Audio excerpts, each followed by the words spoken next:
character creation is such an intricate part of gaming now. Because I got into the beta for DC Universe Online on the PC, which I didn't get to play it on my PC because it's a whole nother fucking monster I'm not going to get into now. But I got into it on the PlayStation, and I played the PC on my brother's PC.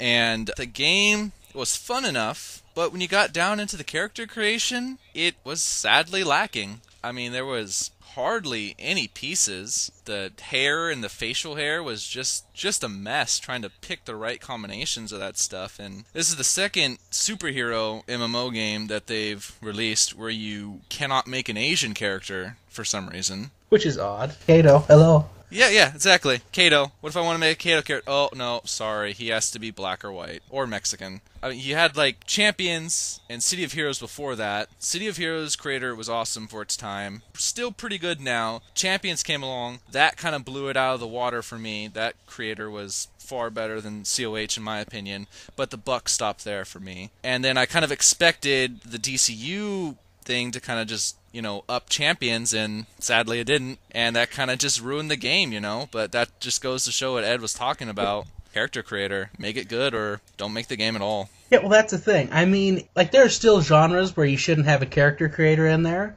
I don't want to say this because I don't like the Final Fantasy games anymore, but like the Final Fantasy games where you're playing characters that aren't, actually, let's just say the Final Fantasy games 10 and before, kind of. Okay. I don't know. I stopped really liking them after 6. But anyway, like in those sorts of situations, the characters have all these different backstories, and so they need to be kind of pre-made because that's how that genre works. Is you're not creating a character and trying to imagine you're that character. You're meeting all these different characters and hearing all these different characters' stories. Mm-hmm. But in games like DCU, City of Heroes, and all that kind of stuff, you're creating a superhero from scratch. So why can't you actually create a superhero that looks like you want him to look like? I mean, heck, even, Soul Calibur 4, a game that has nothing to do with story, has a pretty good character creator in there that you can create people that actually look pretty different. So how come a game that's about actually, their whole purpose?